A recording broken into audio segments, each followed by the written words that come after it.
Well, I'm not going to even include an intro since I'm editing this video through CapCut but on the phone. But anyways, that's besides the point. In this video of Hard Pro, I will show you a new device that I just got. Well, just like barely 3 days using it. It's the Xiaomi Mi 10 Ultra. Phone came out in 2020 and I got it because, well, first of all, it's comparable to the S20 Ultra that I'm currently using, but also because it's the cheapest one that I could get. I mean, I could get the Mi 11 Ultra, but the ceramic back really bumps up the price so much that I'm unable to afford it in one paycheck. So I decided to get this. I bought it, the transparent version, 10th anniversary edition, which looks excellent with this transparent design. It's refurbished from AliExpress.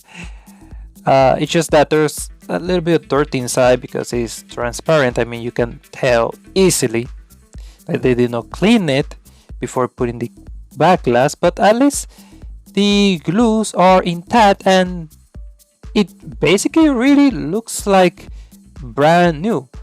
Basically looks brand new. I mean, wow, that was an impeccable refurbishment job.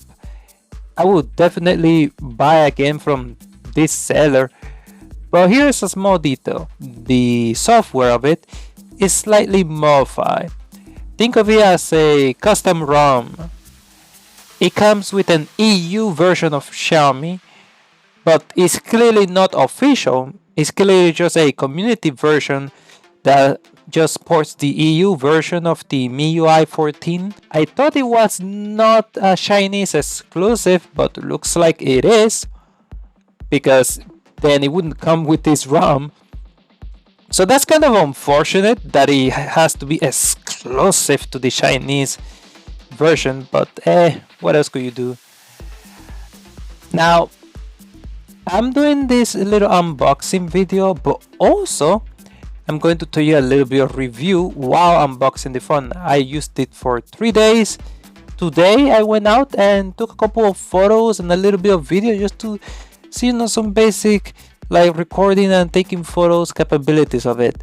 The 120 times zoom, which I mean, it's good. It's good. I mean, I like zoom, but it's extremely hard to stabilize.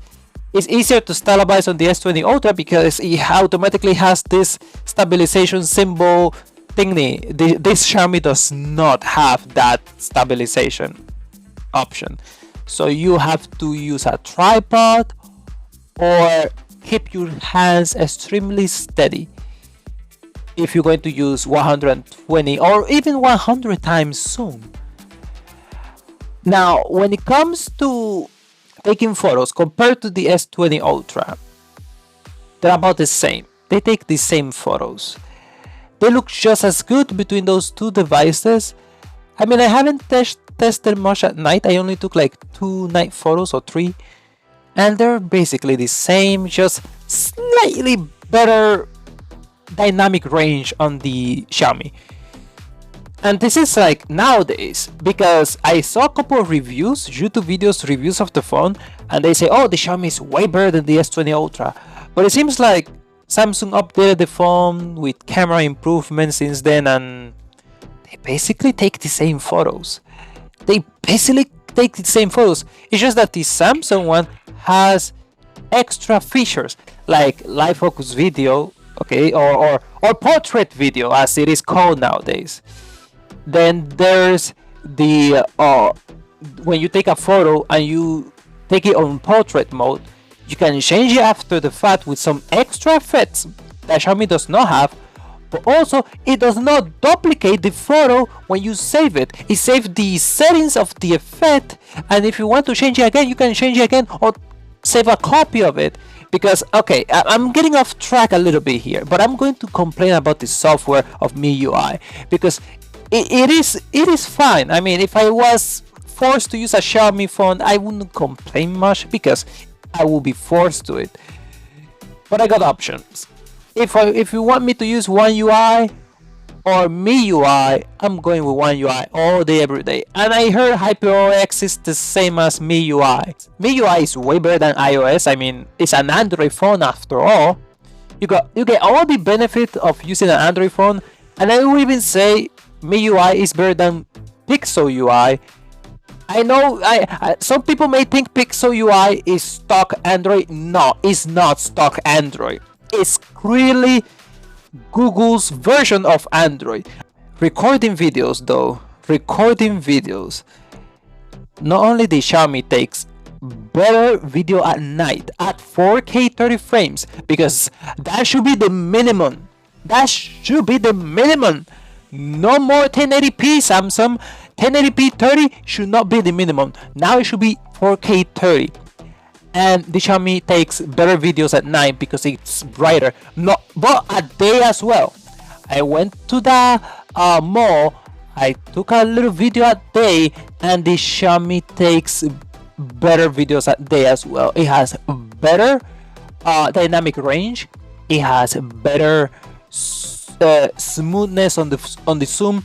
I haven't tried like stabilization, because if I did not have the iPhone, I would have used the Xiaomi for video recording. But the Galaxy has more features. Once again, it can record, like when you select 4K 60 now, the Xiaomi does not let you switch lenses or do zoom, any type of digital zoom, when doing 4K 60. So that's even worse. And you may start already seeing some comparison shots here and there that I will be screening. So just to, let you know how does it look, so you can have a visual representation of it. So I'm going to stick with the Samsung phone. Not only because of the camera features. I mean, even though the quality is worse, I'm okay. Because at least I get more options, more stuff that I can do. And that's the thing with Samsung phones. Somehow Samsung, even though it's not the best on one specific thing, they just bring the most features, the most amount of features. Speakers are worse. My S20 Ultra sounds louder, but okay, I'm going to give it a little bit of a pass. Maybe it could be my specific unit does not sound very good. Maybe. They both 120 Hz on the screen at 1080p, even though the S20 Ultra can have a 4040p panel. It's just that this is the time when Samsung was limiting you to 1080p when you're using a higher refresh rate. Let me just do a quick resume before quick recap. Yes, I would rather use the Samsung phones. That's about it. I'm going to try and get an S22 Ultra and keep that until it gets stolen again, just like last time. Great. I heavily edited my last voiceover. But yeah, now that I edit a bit more, now here's a couple more extra stuff that I could say. As you can see, I'm comparing the UI. You can see that I'm comparing the features of like how do you adjust the bokeh effect, or how you can have like the Mi UI, like Mi Move or Mi Mudanza as it is called in Spanish. It's not working properly. Also that the widgets on Mi UI is not working either, like the clock, and there's no calendar widget for some strange reason. There's just multiple things that I have shown these couple of clips, and another last clip ahead that I'm going to show is the better dynamic range on the Xiaomi. At least that's something going for. But like I said, the Samsung one is like, for me, it's more fitting for what I need. I mean, I could say more, but I'm trying to short this video out to make it as short as I can without still having the stuff added to it. So I guess I could end it right here. Thank you for watching this Tech Hard Pro video again, and we'll see you in a different future. Maybe a couple more months later I will upload another video.